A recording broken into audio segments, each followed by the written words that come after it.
Hello, everybody. Go ahead and sign your names in the chat and also place your campus affiliation or organizational affiliation. Very, very happy to see you.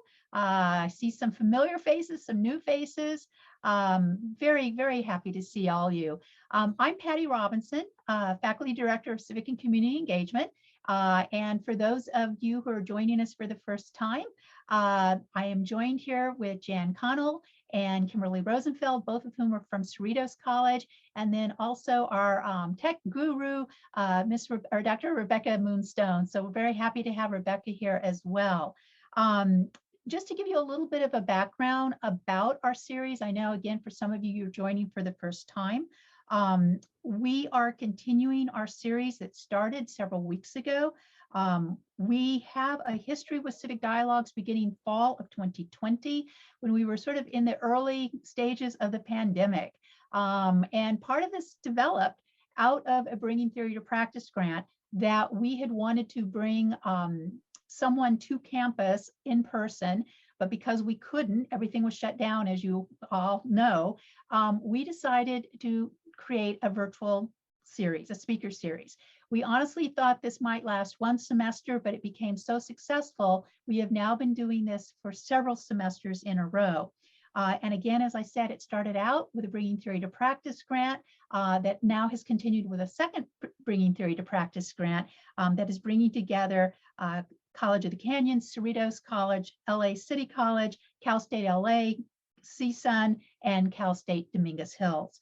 And so our goal is that we are trying to, again, advance more understanding about civic learning and democratic engagement. And one of the best ways to do this is to bring together some of the nation's leading scholars, researchers, and practitioners who are in the throes of civic learning and democratic engagement on a daily basis.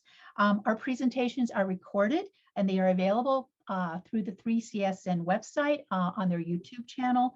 And just to give you an idea of how today's presentation is structured is that our guest speaker will speak for the first hour, and then those of you who would like to continue to do a deep dive with some of the things that really resonated with you, we will continue with our second hour where Jan, Kimberly, and I will lead that discussion. Also, just very quickly, the three guiding frameworks. We're advancing an understanding of the intersection between equity, agency, and civic engagement to promote the public good. We also are recognizing civic community and democratic engagement as a high impact practice and also tied to guided pathways. And we're also leveraging your own knowledge to build capacity to innovate for local and global change. And with that, today we are honored to have one of the most distinguished individuals in this world, I will say, with regard to civic engagement, is Dr. John Saltmarsh. I'm just going to read his bio briefly and then turn it over to him. Dr. Saltmarsh is Professor of Higher Education in the Department of Leadership and Education in the College of Education and Human Development at the University of Massachusetts at Boston. Dr. Saltmarsh publishes widely on community engaged teaching, learning, and research and organizational change in higher education, including the co-edited book by Matthew Johnson, The Elective Carnegie Community Engagement Classification, and also the co-edited book, Publicly Engaged Scholars, as well as the edited volume with Matthew Hartley, To Serve a Larger Purpose. He also has a extensive array of other publications, including books and articles as well. Dr. Saltmarsh is a distinguished and engaged scholar at the Swearer Center for Public Service at Brown University, where he leads the project in which the Swearer Center serves as the administrative partner with the Carnegie Foundation for Elective Community Engagement Classification. He is also a visiting scholar with the College Unbound in Providence, Rhode Island. And from 2005 to 16, he served as the director of the New England Resource Center for Higher Education. And from 1998 to 2005, he was the director of the National Program on Integrating Service with the Academy Study at Campus Compact. With that, is our great pleasure to introduce Dr. John Saltmarsh. Great. Thank you, Patty. Let me just make one corrective to the bio too. So the Carnegie classification is no longer at the Swear Center, but it's with the American Council for Education. And the person heading it up is Dr. Marisol Morales. Um, so just in case people are unclear about where that lives now, it's with ACE in Washington. So I'm going to share some slides, which are really just to keep me organized. And thank you for the invitation to be here. I really appreciate the opportunity. And I just really also appreciate the work that this group is doing and developing materials to get out to campuses to think more deeply about how we fulfill the democratic mission of higher education. So I want to start with a land acknowledgement. So this is for where I am at the University of Massachusetts, Boston. We acknowledge that UMass Boston is situated on the ancestral native homeland of those who walked here before us and those who still walk here, keeping in mind the integrity of this territory, where the native people identify as Massachusetts, as well as their relatives and neighbors, the tribes of the Nipmuc, Wampa, and Wampanoag, and their descendants. We do a land acknowledgement not only to acknowledge the historical legacy of colonialism, but also to acknowledge the non-Western ways of knowing that holistically link mind, body, and spirit, and link the human and non-human in ways of knowing. We are acknowledging that the space we're in and the land that we're on are part of who we are and how we know the world. It also allows us to raise questions about whose knowledge gets to be named, whose knowledge gets honored, validated, legitimized, and whose knowledge gets erased. And I want to start this conversation with John Dewey, in part because when I was in graduate school in the 1980s, I studied Dewey to the point where I understood deeply how central education is to a healthy democracy. And I took that work and that understanding of the centrality of democracy, of higher education to democracy, into the work that I did in community engagement. And I think of, by the late 90s, when I was at Campus Compact directing the project on integrating service with academic study, the way that we talked about the work was to say that the end isn't service learning. Service learning is a means to a larger end. And we talked about revitalizing the democratic purposes of higher education. I want to come back to that later too, but just to sort of orient you to how important this has been in my work in community engagement over the last 30 years. And I say that also recognizing that we're in this period in our country where the sense of democracy as being an important and essential form of government and an essential way of thinking about a democratic culture is in deep decline. And we see that from a number of studies, and it's partly generational. The younger generation has less affection for democracy than the older folks. And we see this in a number of studies where there is this weakening commitment to democracy. And I think we all experience that just in our everyday lives with the degree of polarization that we experience, the authoritarianism that challenges our democracy literally every day, what we see in terms of the conflicts around the world. So it just, I guess, raises sort of certain questions for me in terms of the work that I've been doing in higher education and what are the results of that work.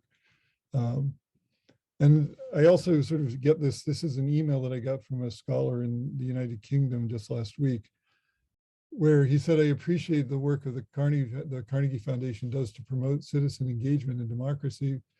But then he said, I'm puzzled as to why education for democracy is such a marginal subject in higher education.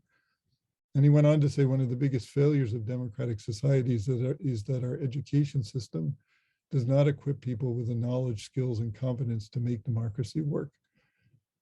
I don't disagree with that at all, but I also feel like there are efforts and I would say significant and important efforts underway to try to make the knowledge, skills, and confidence to make democracy work part of our educational system.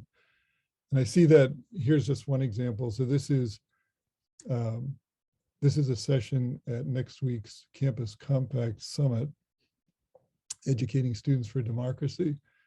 And this is largely focused on community colleges. So, so I think there are these efforts going on, and again, I think they're important efforts.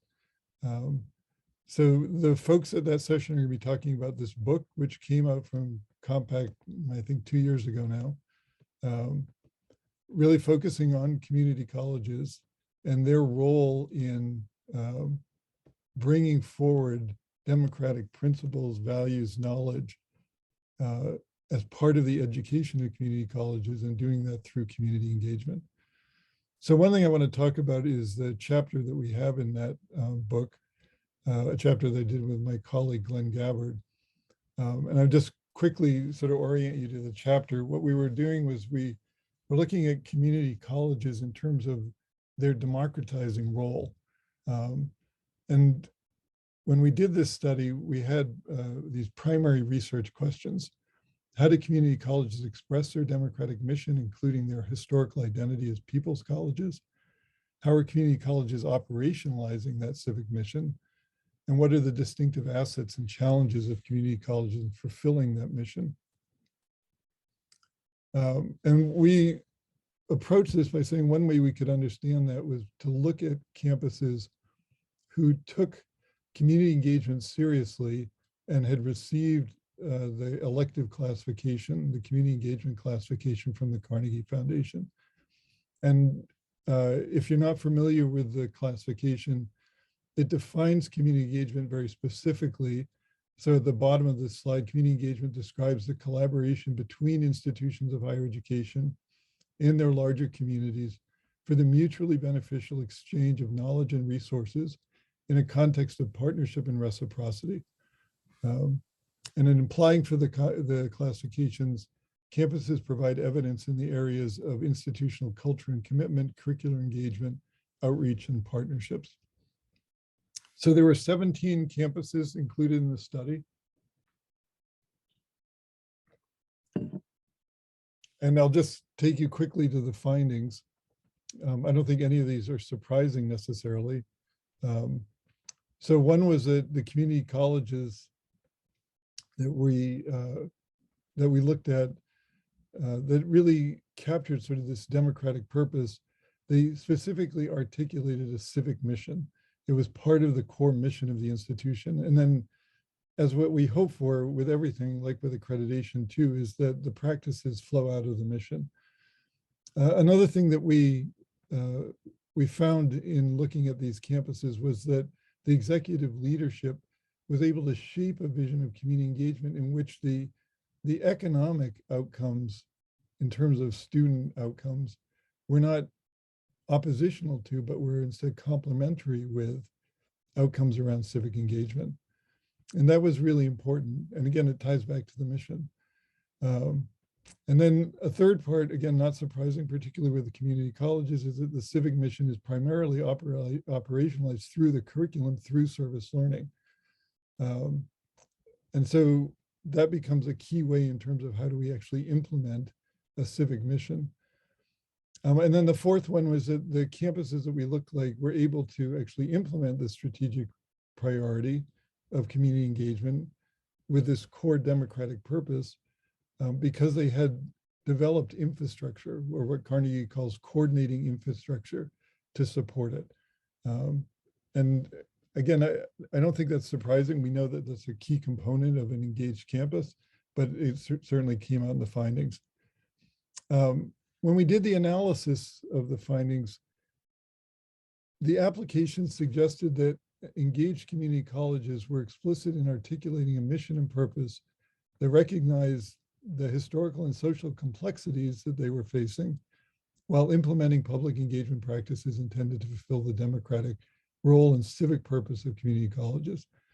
And that the analysis of the applications indicated that engaged community colleges express a civic institutional identity through their mandate, their mission, and their practice.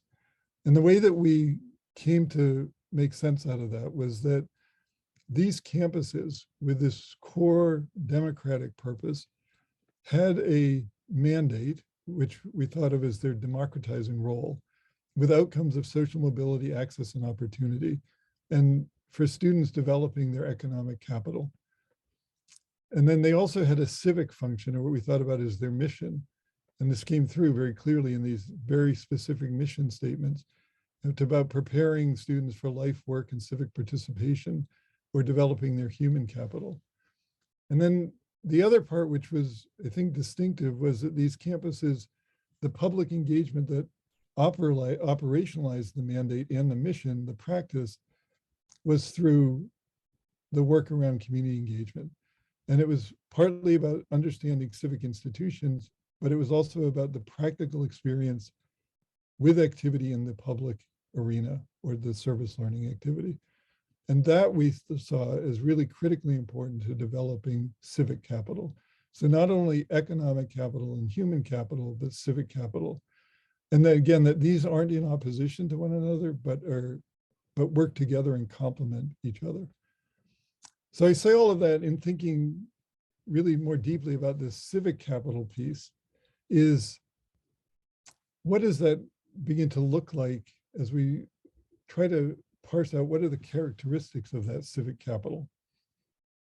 And that made me think of a piece that we did in 2009, a piece I did with Matt Hartley and Patty Clayton, which we call the Democratic Engagement White Paper. And I won't go into that in great detail, but what we were trying to do was to understand what was going on in the field. And we drew a distinction between what we called civic engagement and democratic civic engagement. And the democratic civic engagement was really, it was based on the principles and values of democracy. And in doing that, it created a different way of understanding engagement than what we were seeing traditionally on campuses, which is what I would say is on the left-hand side of the slide. And so we were trying to see what is different about democratic civic engagement.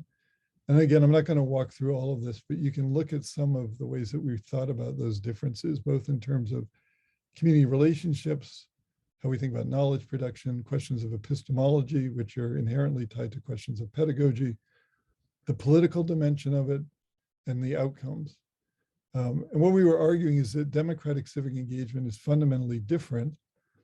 And the other part, which I won't talk about here, is that we were arguing that democratic civic engagement required institutional change. Another way to say that is you can do civic engagement pretty much without doing anything differently on the campus. But if you're going to do democratic civic engagement, it required serious cultural change of the institution. I say all of that too because there was an important critique of the white paper that Jennifer Simpson did in her book, Longing for Justice. And I just want to sort of point out a few things which I think are really important in her critique. One is she said that there was a failure to identify that all scholarship has a political agenda, or what she called the illusion of neutrality. Another part of the critique was that the democratic engagement framework didn't articulate specific or explicit democratic outcomes tied to values, or what she called the refusal to name the material practices and consequences of injustice. And then she also said that the democratic engagement framing did not address the role of power. It obscures the workings of privilege and power. By the way, she's right on all of these things. Like, this is a really good critique. Then she also said that the democratic engagement framework doesn't tie what she calls the norms of democratic culture to concrete practices of injustice at the individual and institutional level, or what she called the refusal to name injustice. And then finally, the suggestion that democratic norms have been beneficent to all in equitable ways represents a dismissal of history and a radical denial of current practices, or what she called uncritically accepting democratic norms. So I take all of this very seriously. This is a really important critique. I think it's consistent with where I see the movement going into a much more kind of critical frame. I think of the sort of shift marked by Tania Mitchell's work, where she's looking at critical service learning. And what I mean by that critical is it is raising questions of power and privilege and positionality, and identity and implication. And those are really critical questions in the current moment of the civic engagement movement. And so if we take all that seriously and think about social justice and community engagement,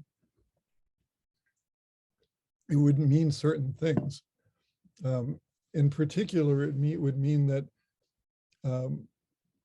critical community engagement, social justice and community engagement would be about learning and scholarship that promotes critical thinking and supports agency for social change, providing an apprenticeship in one's role in a democratic society.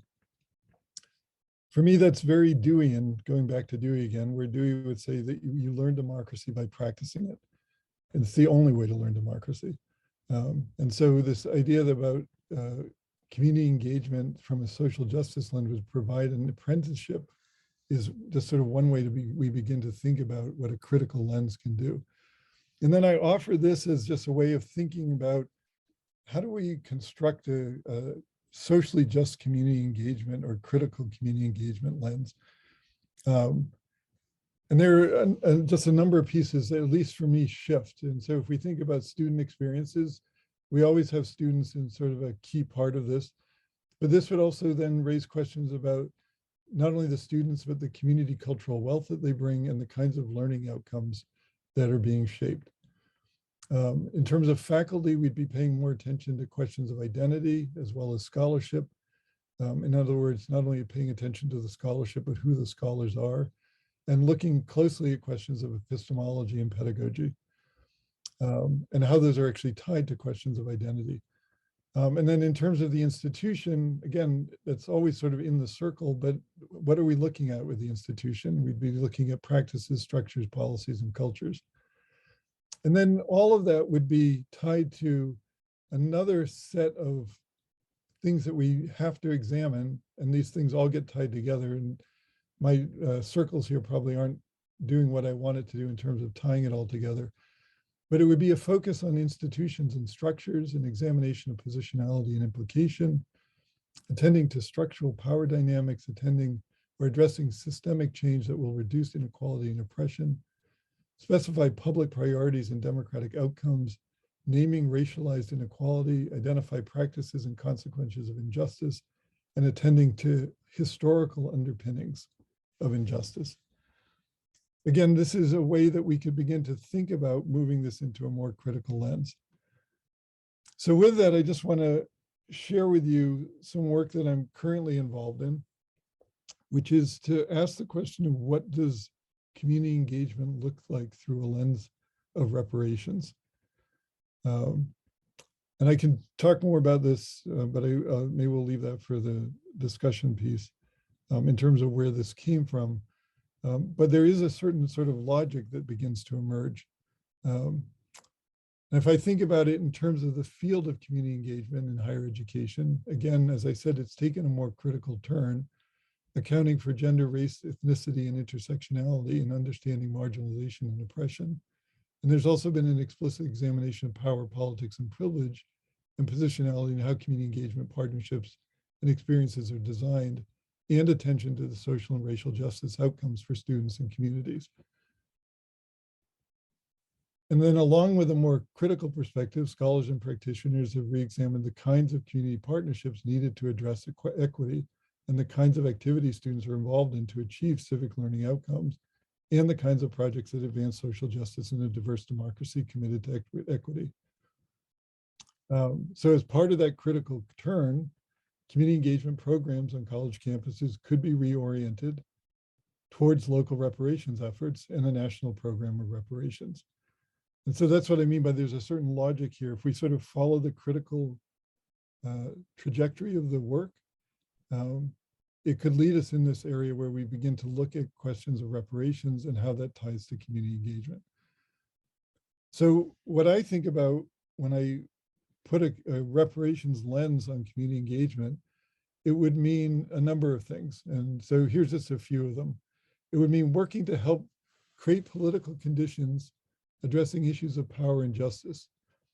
That would mean understanding engagement as political work. That's a big shift in the movement. For those of us who have been in this for a while, we know that the work around community engagement emerged in the early 90s, very much tied to federal funding and a deep sort of restriction that it not be in any way political or partisan work. I'm not arguing it shouldn't be partisan, but it is inherently political.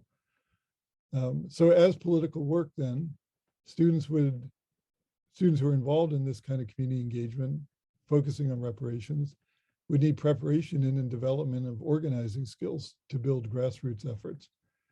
That's not typically a skill set that we work with students around community engagement. And then doing organizing and advocacy work would mean thinking about partnerships in a different way. Partners would not be receiving a social service, but they would be collaborators in building coalitions to support political action. This would likely mean establishing relationships with new partners. What I mean by that is, for instance, in the city of Boston, when we look at reparations work as part of the community engagement work, it's not the traditional partners that we work with. The organizations, at least in this city, that have been working on reparations, in most part for a really long time, are faith-based organizations. And so we need to think about who our partners are differently. We need to think about the relationships with them differently. And we need to think about the outcomes of the work differently. And then programs focused on reparations would have an opportunity to develop curriculum around racial inequality in the United States. That would be a foundation for the advocacy work. So this is another sort of shift that the work could take, just in terms of how we think about the knowledge development that goes along with the active community engagement. And then the community outcomes of the engagement would be measured in effectiveness of organizing and coalition building, not in the performance of a service. And then finally, and there's probably more to this too, but just in terms of the way I think about it, would mean that the project around advocacy and organizing to support a program of reparations is not going to be done by the end of the semester. So we'd have to figure out structures and ways to pass along knowledge from one set of students in a course to another set of students to continue to build the work, and then continue doing that on and on and on, which requires a rethinking of institutional commitment around community engagement. I would just say that if we don't look at this through a reparations lens, but just look at it in terms of the kind of shifts that are taking place, many of us who have been doing this work for a while would say these are all the things that need to happen in the movement.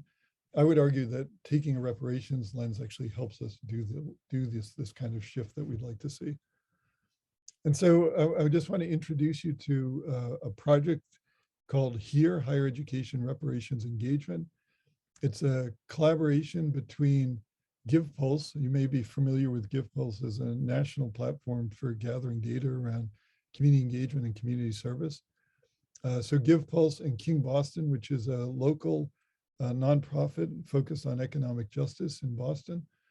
And then a task force, which is an intergenerational, cross-sectoral, diverse task force of scholars from across the country, have put together this project and this resource.